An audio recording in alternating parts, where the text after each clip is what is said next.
Hola y muy buenas a todos, amigos, amigas, suscriptores y gente youtubera. Antes que nada, sean bienvenidos a un nuevo y relajante viernes. Como saben, para mí es un placer estar de vuelta con ustedes en un nuevo y terrorífico vídeo como cada fin de semana, pero dejemos atrás la presentación, y mejor que empiece este nuevo capítulo de su serie de historias de terror, así que espero estén cómodos porque corre vídeo.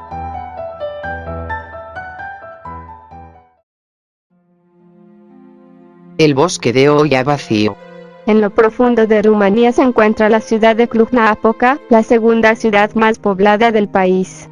La antigua ciudad Cluj-Napoca, considerada la capital de la provincia histórica de Transilvania, está rodeada de grandes bosques y una enorme belleza natural, lo que permite a los lugareños disfrutar de su entorno natural, a excepción de un bosque, el Oya vacío. Desde tiempos inmemorables, los lugareños han tenido un miedo al bosque de Oya vacío, creyendo que es una puerta entre diferentes dimensiones. Esta creencia dio paso a una gran cantidad de mitos y leyendas que se han transmitido de generación en generación. Son muchos los que piensan que una vez que entras, el bosque despierta los más profundos miedos subconscientes del hombre. Los valientes que se atreven a entrar en el bosque afirman experimentar estados inexplicables de náuseas, una fuerte ansiedad, inusuales dolores de cabeza o la sensación de sentirse observado mientras avanzan entre los árboles y, en algunas ocasiones, incluso aparición de inexplicables erupciones cutáneas o quemaduras en sus cuerpos. Lo más sorprendente es que estas quemaduras generalmente no se sienten, pero aparece un severo enrojecimiento, y en raras ocasiones, ampollas. Cualquier persona puede llegar a pensar que todas estas sintomatologías son debido a algún tipo de reacción alérgica a ciertas plantas venenosas, pero la realidad es que ni los árboles ni las plantas son inmunes a este tipo de extraños fenómenos, ya que en algunas áreas la vegetación muestra signos de deshidratación, inusuales quemaduras en los tallos, y necrosis en las hojas. Hubo también el caso de un pastor y su rebaño de unas 200 ovejas, que entraron en el bosque y desaparecieron para siempre. Poco después de este incidente, el bosque fue conocido como el Triángulo de las Bermudas de Rumanía, o el Triángulo de las Bermudas de Transilvania. Otro fenómeno que se experimenta en el bosque Oya vacío es el del fenómeno llamado tiempo perdido. Las personas que han accedido en el bosque por un corto tiempo, cuestión de horas, al salir de este se han encontrado con la sorpresa de que en realidad han pasado días. Como lo mencionado anteriormente, el bosque Oya vacío tampoco está exento de la aparición de extraños objetos en el cielo. En agosto de 1968, el bosque fue protagonista de uno de los eventos más famosos relacionados con ovnis. A los 45 años de edad, un técnico militar llamado Emil Barnea ignoró las advertencias de los lugareños y entró en el bosque durante un fin de semana, con su mujer y un grupo de amigos. Por la tarde Emil decidió recoger algo de leña para pasar la noche, cuando se vio alertado por los gritos de sus amigos. Rápidamente se dirigió hacia ellos, cuando vio un extraño objeto volando bajo de color blanco brillante y deslizándose en silencio por encima de los árboles. El extraño objeto pasó de moverse lentamente a realizar maniobras rápidas, antes de salir disparado hacia el cielo. Pero este no fue el primer avistamiento ovni y tampoco el último, ya que durante la década de 1970, Oya vacío se convirtió en el lugar elegido por un gran número de investigadores de ovnis que consiguieron pruebas gráficas sorprendentes. En la actualidad, debido a la gran cantidad de extrañas historias, el bosque se ha convertido en un punto muy importante para la investigación paranormal. Aunque los lugareños advierten que nadie debe de entrar, son muchos los expertos que hacen caso omiso a las advertencias y entran en el bosque con la esperanza de experimentar fenómenos sobrenaturales por sí mismos. Formas humanoides, orbes, extraños susurros, arañazos inexplicables, o incluso risas fantasmales. Pero por alguna razón sus experiencias tienden a ser diferentes a las de los lugareños que se han atrevido a entrar en el peligroso bosque. Se cree que esto es debido a que las intenciones de los investigadores son muy diferentes a las de los lugareños. También, posiblemente, puede ser debido a que estos supuestos investigadores entran en el bosque con el único objetivo de contactar con las fuerzas del más allá, y son capaces de recoger las respuestas y capturar anomalías con los equipos electrónicos. Aunque la mayor actividad sobrenatural parece amplificarse en la zona conocida como el Círculo. En lo más profundo de Ollavaciu, existe un claro circular entre los árboles, donde muchas personas creen que habitan espíritus malignos. Según las leyendas, en este inusual claro existía antiguamente un asentamiento de campesinos, pero hubo una gran masacre por parte de un grupo de asesinos procedentes de otras regiones. Fantasmas, espíritus, ovnis, Ollavaciu parece ser todo un portal a otras dimensiones. Tal vez algo más allá de nuestro mundo reside dentro del bosque.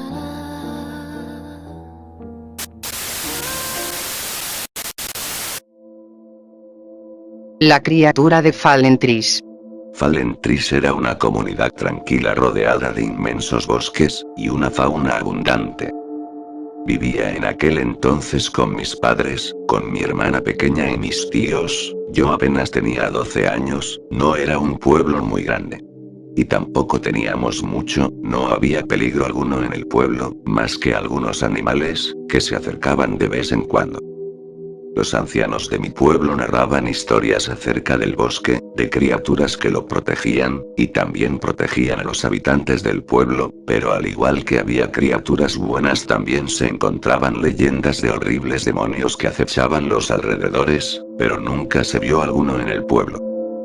Una mañana normal el pueblo se vio envuelto en una niebla gris y muy densa, uno no podía ver a través de tan densa niebla. Al salir a la calle noté que la gente observaba algo al final de ella. En la entrada del pueblo se distinguía una figura que miraba hacia el pueblo fríamente, sus ojos brillaban con un fuerte color amarillo y podían verse en la niebla. Me quedé observándolo con la multitud ya que nunca había visto nada igual, pero esa cosa o persona no se acercaba ni emitía ningún sonido.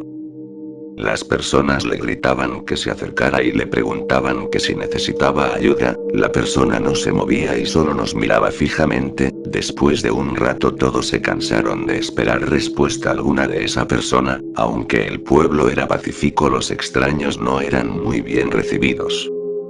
En los días posteriores la niebla seguía cubriendo el pueblo entero. Aquella persona seguía parada en la entrada del pueblo solo que observando, nadie se atrevía a acercarse. Esa tarde yo me acerqué lo más que pude para ofrecerle algo de ayuda. Para mi sorpresa la persona caminó hacia mí. Sentí un fuerte escalofrío, porque no sé qué clase de persona pueda hacer brillar sus ojos así. Al acercarse lo suficiente a mí, logré distinguirlo. Aquello no era una persona. Pasó a un lado de mí y pude observar lo que era. Era una criatura de piel gris, estaba completamente desnudo y no tenía ningún rastro de pelo. Arrastraba largos brazos por el suelo con garras tan largas como los mismos. Sus pies emitían un extraño sonido al caminar, como si pisara hojas en cada paso. Su boca parecía no tener fin. Parecía tener una gran sonrisa que le llegaba a la parte trasera de la cabeza, dientes amarillos y largos que sobresalían de su boca y solo emitía un sonido como si intentara hablar. Su boca parecía el hocico de un perro. La criatura solamente permaneció en el bosque observando a las personas desde los arbustos. Pasaban las semanas y la gente se sentía incómoda por esa mirada. Le daban comida, ya sea carne, vegetales, pan, todo lo que pudiese comer, pero a pesar de eso no le prestaba atención a la comida, solo seguía observando como si fuese a matar a alguna persona desde los arbustos. La gente, inquieta por la presencia de la criatura, recurrieron al sacerdote de la comunidad. Creían que se trataba de un demonio e intentaron que el sacerdote alejara con oraciones y bendiciendo el pueblo. Los ancianos decían que de nada serviría. Que aquello no era un demonio, ni siquiera pertenecía a este mundo. Aún así la gente decidió intentarlo. El sacerdote purificó el pueblo y parecía que la criatura se había ido al fin. Pero en mi opinión eso solo le molestó. Ahora la criatura estaba más cerca del pueblo, miraba por las ventanas de la gente en pleno día, mientras querían comer. Los observaba dormir en las noches, Decían que subía a los tejados e intentaba entrar en las casas, destrozaba algunos cultivos con sus grandes garras, tiraba la ropa de la gente, y decían que de vez en cuando entraba a la iglesia del pueblo y tiraba las bancas. El pueblo estaba siendo consumido por el miedo, la niebla no se disipaba, todo era confuso. Le preguntaba a los ancianos qué era esa criatura, ellos solo me decían que no debía molestarlo y que por extraño que pareciera, nosotros no podíamos entender lo que él decía, pero los niños pequeños podían comunicarse con él. Un día encontraron el cuerpo del sacerdote en las cercanías del bosque, no pude ver el cuerpo pero mi padre decía que había sido clavado en un árbol, tenía grandes heridas en su cuerpo, como si le hubiesen enterrado unas enormes garras, y su rostro había sido destrozado. La gente entró en pánico y muchos abandonaron el pueblo después de eso. A la semana una persona era asesinada, en el funeral de la persona, aquella criatura miraba el entierro desde lejos, lo que mantenía el miedo en los habitantes, se decía que visitaba sus tumbas en el anochecer y dormía encima de ellas, la gente exigía justicia, pero las autoridades del pueblo no querían ni acercarse a la criatura. En el pueblo los rumores se decían cada vez más, decían que un niño se había comunicado con la criatura y que le había dicho que este lugar le pertenecía, ahora cada vez más gente desaparecía, cada vez se encontraban más cuerpos clavados en árboles y con el rostro destrozado. La gente se negaba a abandonar el pueblo, pero el miedo no los dejaba vivir, fue hasta que encontraron el cuerpo de algunos niños, clavados en los árboles de la misma manera. La presión y la histeria se apoderó completamente de la gente, un día toda la gente del pueblo, se reunió en la plaza principal, convocados por los fanáticos religiosos y los sacerdotes, diciendo que el diablo no se apoderaría del pueblo, que debían matar a la criatura, toda la gente se armó con lo que tuvieran a la mano y fueron a buscar a la criatura. Entre la multitud estaba mi padre y mis tíos, los cuales no me dejaron ir, solamente esperé en casa. Al llegar la noche, esa gente que se había adentrado en el bosque no regresaba, preocupado salí a la calle a esperar a mi padre, me senté en la calle esperando encontrar cualquier sonido o rastro de mi padre, en ese momento escucho un grito que venía del interior de mi casa, me levanté rápidamente porque sabía que se trataba de mi madre. Al golpear esa criatura estaba frente a mí, mi hermana pequeña estaba a su lado, solo me miraba fijamente, pensaba si él está aquí, ¿dónde está toda esa gente? ¿Dónde está mi padre? La criatura estaba envuelta en sangre, en ese momento pensé lo peor. Mi hermana me tomó de la mano y me susurró en el oído. Él quiere que nos vayamos de aquí o nos matará, dice que este lugar es suyo. La criatura me pasó por un lado y se dirigió al bosque nuevamente. Horas más tarde mi padre había regresado a casa, me llené de felicidad solo de verlo regresar a casa, cuando corría a abrazarle mi padre me miró fríamente y preocupado me dijo, empaca tus cosas, nos vamos de aquí. Al día siguiente salimos del pueblo dejando nuestra vida, nuestro pueblo, y nuestra casa atrás, las campanas de la iglesia resonaban en la niebla mientras me alejaba del pueblo, antes de salir observé a la distancia aquellos ojos amarillos, aquellos brillantes ojos que me observaban como si se despidieran de mí. Mi padre jamás mencionó qué fue lo que encontró en el bosque, jamás dijo nada al respecto. Dicen que aún está en ese pueblo fantasma, esperando mientras que en la niebla solo se ven esos ojos amarillos. Cada noche desde aquel día, cuando voy a dormir parece que puedo ver en la oscuridad esos ojos nuevamente, ese pálido cuerpo acercándose lentamente a mí, esas garras tocando mi rostro y haciéndome recordar nuevamente.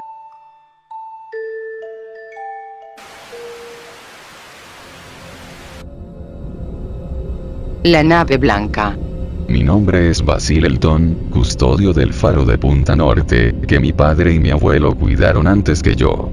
Distante de la costa, la torre gris se levanta sobre rocas hundidas y cubiertas de musgo que surgen al descender la marea, tornándose invisibles cuando sube.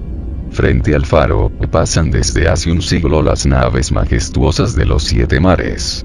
En los tiempos de mi abuelo eran muchas. En los de mi padre, no tantas. Hoy, son tan pocas que a veces me siento solo, como si fuese el último hombre de la tierra. De remotas orillas llegaban aquellas naves blancas, de lejanas costas de oriente, donde brillan cálidos soles y perduran dulces fragancias en extraños jardines y alegres templos. Los viejos capitanes visitaban seguido a mi abuelo y le hablaban de estas cosas, que él narraba a su vez a mi padre, y mi padre a mí, en las largas noches de otoño, cuando el viento del este aullaba misterioso. Luego, leí más cosas de estas, y de otras muchas, en libros que me trajeron los hombres, cuando aún era niño y me atraía lo prodigioso. Pero más notable que la sabiduría de los viejos y de los libros es el saber el secreto del océano. Azul, verde, gris, blanco o negro, tranquilo, agitado o montañoso, ese océano nunca está en silencio. Toda mi vida lo he observado y escuchado. Al principio, solo me contaba historias sencillas de playas tranquilas y puertos pequeños. Pero con los años se volvió más amigo y habló de otras cosas. De cosas más extrañas, más lejanas en el espacio y en el tiempo. A veces, al atardecer, los grises vapores del horizonte se abren para regalarme visiones fugaces de las rutas que hay más allá. Otras, por la noche, las profundas aguas del mar se han vuelto claras y fosforescentes, y me han permitido atisbar las rutas que hay debajo. Y estas visiones eran tanto de las rutas que existieron o pudieron existir, como de las que existen aún. Porque el océano es más antiguo que las montañas, y transporta los recuerdos, y los sueños del tiempo. La nave blanca solía venir del sur, cuando había luna llena, y se encontraba muy alta en el cielo. Venía del sur, y se deslizaba serena y calmada sobre el mar. Ya estuvieran las aguas tranquilas o encrespadas, ya fuese el viento contrario o favorable, se deslizaba, serena y silenciosa, con su velamen distante y su larga, extraña fila de remos, de rítmico movimiento. Una noche divisé a un hombre en la cubierta, muy ataviado y con barba, que parecía hacerme señas para que embarcase con él, rumbo a costas desconocidas. Después, lo vi muchas veces más, bajo la luna llena, haciéndome siempre las mismas señas.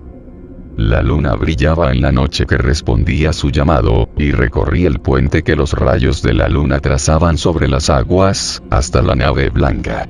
El hombre pronunció unas palabras de bienvenida en una lengua suave que yo parecía conocer, y las horas se llenaron con las dulces melodías de los remeros, mientras nos alejábamos rumbo al sur misterioso, que aquella luna llena y tierna adoraba con su esplendor. Y cuando llegó el día, rosado y luminoso, observé el verde litoral de unas tierras lejanas, hermosas, radiantes, desconocidas para mí. Desde el mar se elevaban orgullosas terrazas de verdor, salpicadas de árboles, entre los que asomaban, aquí y allá, los centelleantes tejados y las blancas columnas de unos templos extraños. Cuando nos acercábamos a la costa exuberante, el hombre barbado habló de esa tierra, la tierra de Sar, donde moran los sueños y pensamientos bellos, que visitan a los hombres una vez y luego son olvidados. Y cuando me volví una vez más a contemplar las terrazas, comprobé que era cierto, pues entre las visiones que tenía ante mí, había muchas cosas que yo había vislumbrado entre las brumas que se extienden más allá del horizonte y en las profundidades del océano. Había también formas y fantasías más espléndidas que ninguna de cuantas yo había conocido. Visiones de jóvenes poetas que murieron en la indigencia, antes de que el mundo supiese lo que ellos habían visto y soñado.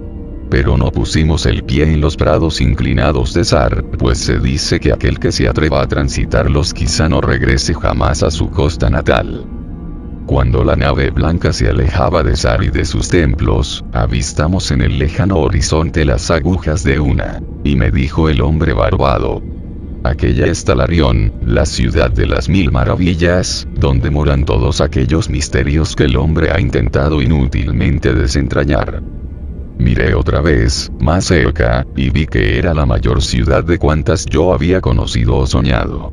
Las agujas de sus templos se perdían en el cielo, de forma que nadie alcanzaba a ver sus extremos. Y mucho más allá del horizonte se extendían las murallas grises y terribles, por encima de las cuales asomaban tejados oscuros y siniestros, ornados con ricos frisos y atractivas esculturas.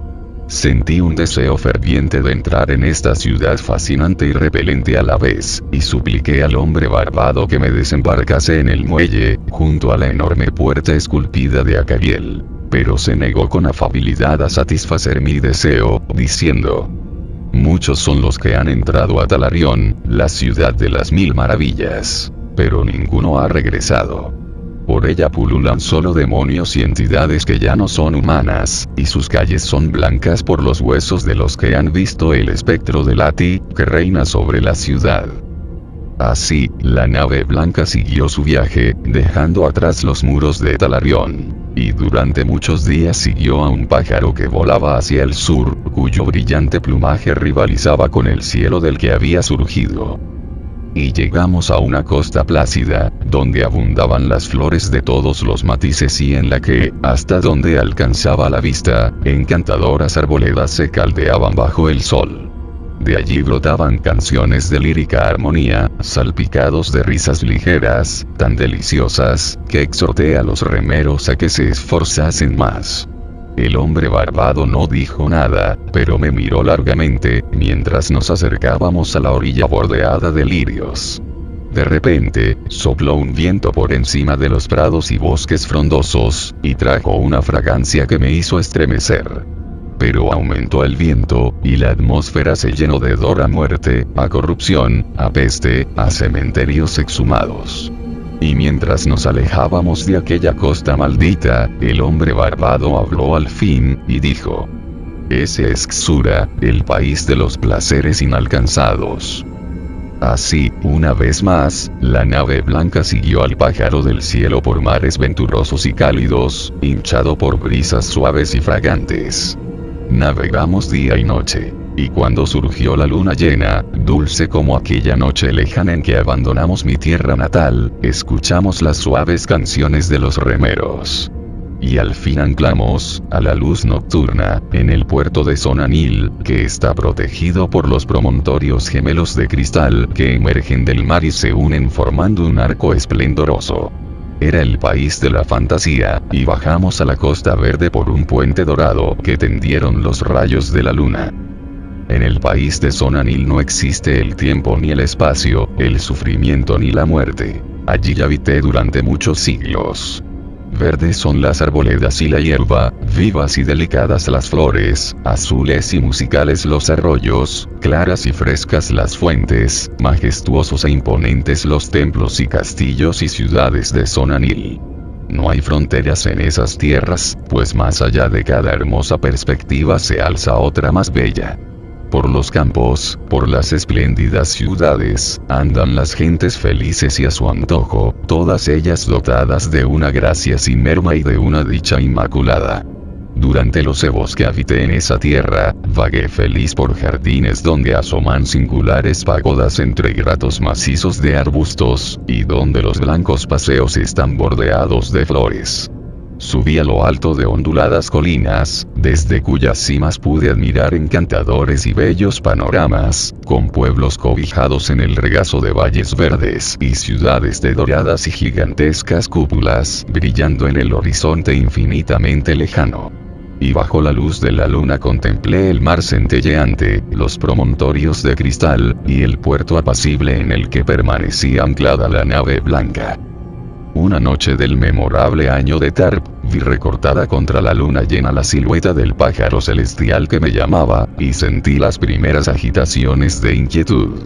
Entonces hablé con el hombre barbado, y le hablé de mis nuevas ansias, de partir hacia la remota Caturía, que no ha visto hombre alguno, aunque todos la creen más allá de las columnas basálticas de Occidente.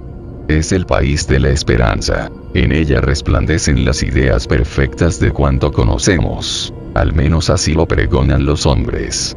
Pero el hombre barbado me dijo: cuídate de esos mares peligrosos, donde los hombres dicen que se encuentra Caturía. En Sonanil no existe el dolor ni la muerte. Pero, ¿quién sabe qué hay más allá de las columnas basálticas de Occidente? Al siguiente plenilunio, no obstante, embarqué en la nave blanca, y abandoné con el hombre barbado el puerto feliz, rumbo a mares inexplorados. Y el pájaro celestial nos precedió con sus alas, y nos llevó hacia las columnas basálticas de Occidente. Pero esta vez los remeros no cantaron dulces canciones. En mi imaginación, me representaba a menudo el desconocido país de Caturia con espléndidas florestas y palacios, y me preguntaba qué nuevas delicias me aguardarían. Caturia, me decía, es la morada de los dioses y el país de innumerables ciudades de oro. Sus bosques son de aloe y de sándalo, igual que los de Camorin. Y entre sus árboles trinan alegres y entonan sus cantos amables los pájaros. En las verdes y floridas montañas de Caturia se elevan templos de mármol rosa, ricos en bellezas pintadas y esculpidas, con frescas fuentes en sus patios, donde gorgotean con música encantadora las fragantes aguas del río Narg, nacido en una gruta. Las ciudades de Caturia tienen un cerco de murallas doradas, y sus pavimentos son de oro también. En los jardines de estas ciudades hay extrañas orquídeas y lagos perfumados cuyos lechos son de coral y de ámbar. Por la noche, las calles y los jardines se iluminan con linternas, confeccionadas con las conchas tricolores de las tortugas, y resuenan las suaves notas del cantor y el tañedor del laúd. Y las casas de las ciudades son todas palacios, construidos junto a un canal que lleva las aguas del sagrado Nar. De mármol son las casas, y sus techumbres, de centelleante oro, reflejan los rayos del sol y realzan el esplendor de las ciudades que los dioses bienaventurados contemplan desde remotos picos. Lo más hermoso es el palacio del gran monarca Doriev, de quien dicen algunos que es un semidios y otros que es un dios. Alto es el palacio de Doriev, y muchas son las torres de mármol que se alzan sobre las murallas. En sus grandes salones se reúnen multitudes, y es aquí donde cuelgan trofeos de todas las épocas. Su techo es de oro puro, y está sostenido por pilares de rubí y de azur donde hay esculpidas figuras de dioses y de héroes, que aquel que las mira a esas alturas cree estar contemplando el Olimpo viviente.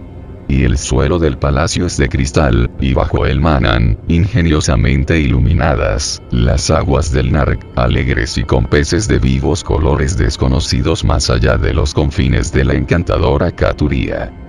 Así hablaba conmigo mismo de Caturia, pero el hombre barbado me aconsejaba siempre que regresara a las costas bienaventuradas de Sonanil, pues Sonanil es conocida de los hombres, mientras que en Caturia jamás ha entrado nadie. Y cuando hizo 31 días siguiendo al pájaro, avistamos las columnas de Occidente. Una niebla las envolvía. Nadie podía escrutar más allá, ni ver sus cumbres, por lo cual dicen algunos que llegan a los cielos. Y el hombre barbado me suplicó nuevamente que volviese, aunque no lo escuché. Porque, procedentes de las brumas más allá de las columnas de basalto, me pareció oír notas de cantones y tañedores de laúd, más dulces que las más dulces canciones de Sonanil, y que cantaban mis propias alabanzas. Las alabanzas de aquel que venía de la luna llena y moraba en el país de la ilusión. Y la nave blanca siguió avanzando hacia aquellos sones melodiosos, y se adentró en la bruma que reinaba entre las columnas de Occidente. Y cuando cesó la música y levantó la niebla, no vimos la tierra de Caturia, sino un mar impetuoso, en medio del cual nuestra impotente embarcación se dirigía hacia alguna meta desconocida. Poco después nos llegó el tronar lejano de una cascada, y ante nuestros ojos apareció, en el horizonte, la titánica espuma de una catarata monstruosa, en la que los océanos del mundo se precipitaban hacia un abismo de nihilidad. Entonces, el hombre barbado me dijo con lágrimas en las mejillas: hemos despreciado el hermoso país de Sonanil, que jamás volveremos a contemplar. Los dioses son más grandes que los hombres, y han vencido. Yo cerré los ojos ante la caída inminente, y dejé de ver al pájaro celestial, que agitaba con burla sus alas azules sobrevolando el borde del torrente. El choque nos precipitó en la negrura, y oí gritos de hombres y de seres que no eran hombres. Se levantaron los vientos impetuosos del este, y el frío me traspasó, agachado sobre la losa húmeda que se había alzado bajo mis pies. Luego vi otro estallido, abrí los ojos y vi que estaba en la plataforma de la torre del faro, de donde había partido hacía tantos ebos. Abajo, en la oscuridad, se distinguía la silueta borrosa y enorme de una nave destrozándose contra las rocas crueles. Y al asomarme a la negrura descubrí que el faro se había apagado por primera vez desde que mi abuelo asumiera su cuidado. Y cuando entré en la torre, en la última guardia de la noche, vi en la pared un calendario. Aún estaba tal como yo lo había dejado, en el momento de partir. Por la mañana, bajé de la torre y busqué los restos del naufragio entre las rocas. Pero solo encontré un extraño pájaro muerto, cuyo plumaje era azul como el cielo, y un mástil destrozado, más blanco que el penacho de las olas y la nieve de los montes. Después de aquello, el mar no ha vuelto a contarme sus secretos, y aunque la luna ha iluminado los cielos muchas veces desde entonces con todo su esplendor, la nave blanca del sur no ha vuelto jamás.